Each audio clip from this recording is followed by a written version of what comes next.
No, you see, Mukamba Budi, soldiers to top a government. A Gaboni president Bamuambie.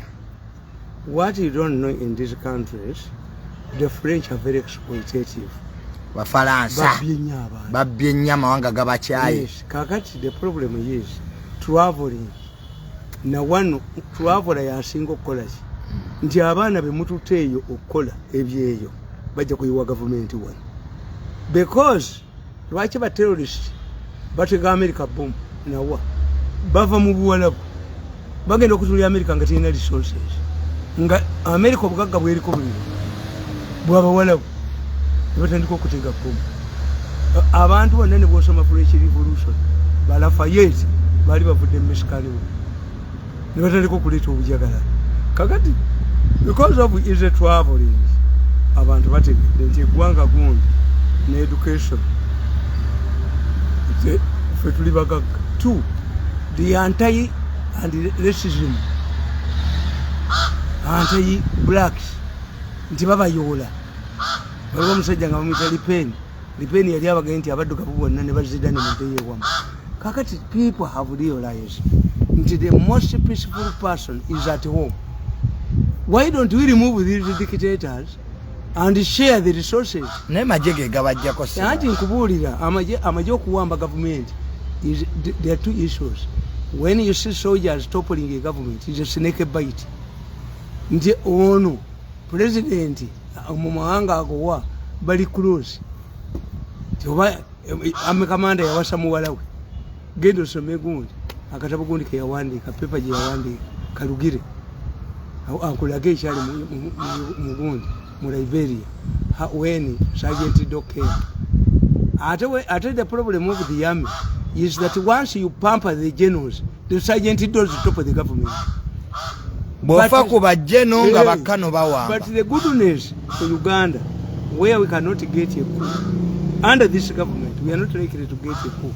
One, mu Uganda tetusobola kuwamba government. Our soldiers are highly educated and they know the consequences of a coup. 2, they respect Museveni as a fatherly figure. They cannot embarrass him. Mu Uganda government tesobola kuwambibwa lwansonga bbiri. Amagye gaffe gasomye nnyo gamanyi kye kitegeeza okuwamba government. Ekyokuli President Museveni gamulabanga taata bamutya era nalabye abajje no bekongo nga bazze wano tebasobola kumwembalasinga kirulisaya era nze mbawulira nga wacha mzee yayende olabona kikomeza abantu badduka mzee bamanje bagamba batya wacha mzee yayende nti president kaveewo iyo kijana waliwo gobeewulira waliwo gobeepikira okumuyola dduke ajoga abantu anajivuna kila muntu kwa state house amujivuna waliwo gobeepikira simuhozi ne waliwo gobeepikira balivumbagira olunaku lumu ne Museveni ne yeewuunya nga yakavaawo bwati nalaba omuntu gwe bafumbagidde kati kyogaana amagye galinze president agende bakuga nti wacha mzee yayende ebyo bye bakola mu parliament ne babba sente ebyo parliament amagye kabatunuulidde bwegati you have 10 MPs in the parliament ne mubbiramu because you know there mwabaleeta kukola ki ne wammacho kubala kabubbi abantu ne babba sente ne beekuba mawulire nga amagye gasirise where nti if Museveni goes and we don't get a strong man, I'm a man, Bajisura. Why? The incidents in Gabon and in Niger have changed the rules. Tikakati ECOWAS secha sobola kulumba Niger. Secha sobola. Anti bamemba betemye. Mali egamba nzenzira ku side. Ne Burkina Faso. Kakati awo. Ne Guinea. Kayi. Kati ne Gabon yegaseeko. ECOWAS secha ina mugaso. Secha ina maanyi. Kubanga luli ECOWAS yali nabagamba nti mu East Africa temusobola kukola East African Community oba Federation temuyinaamu dominant force factor. Kati Nigeria yebadde dominant kalamu ekimazeewo. The most powerful country in West Africa, Chad. Kati Chad yebasiza ama mzee mbadde manyi nti Nigeria Senegal Nigeria badda mu byokuzanya ne bakalingako n'amagye bamasa Boko Haram enafuyiza nnyo Nigeria bakola waliwo gundi baga nti amahanga gonna gayambe Nigeria Chad nga yinatirale ekitegeeza kati ECOWAS mu West Africa kati Chad yo wamaanyi military Chad yebasinza amaanyi but is recovering Chad naye ono atawanye enseno yali tunulidde Chad abako bepankira ku mwana we waka abako singa babisoma omukwe abako ne bepanka Chad mwana we bafumula emisinde naye kibi musajja mukulu naye yalugenderamu. Yes, Gandhi download Chad. President wa Chad yattibwa. N'omwana we yamusa. Omukoyi alutakudde ku mwana we waka. Omukoyi yalutakula. Omuko abakobe balutakula mu bujoze bwabwe. Nga wana Uganda. Omulangira n'alyoka afumula emboko.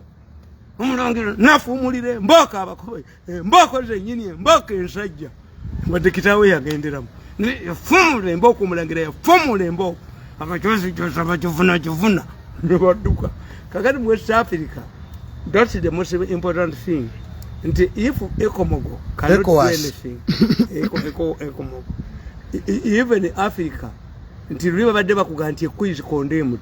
Kakati tishi aliko abantu million emu abantu mu kibuga. That's why mukala zichobe yangamba nti kuyamini eri unique. That was my first time to see people boarding military tanks, jumping on military tanks. Era bali bakola Somalia yali amanyi nnyo bekatama je bakomye wokati. It was Museveni who prevailed over them. Nechiwalo kanaba wandikire baluwa. The man is very popular.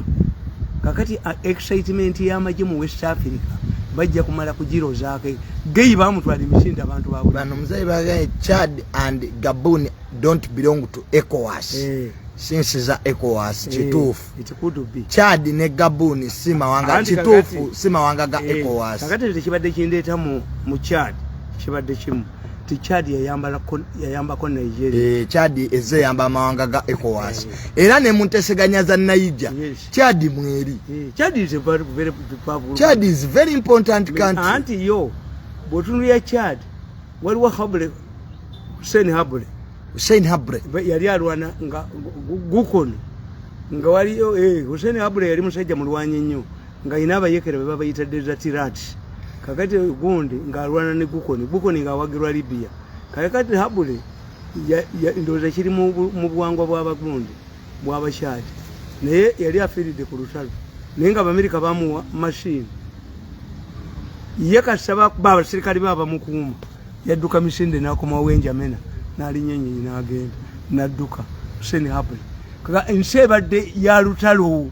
So Hussein Habre yali president wa Chad.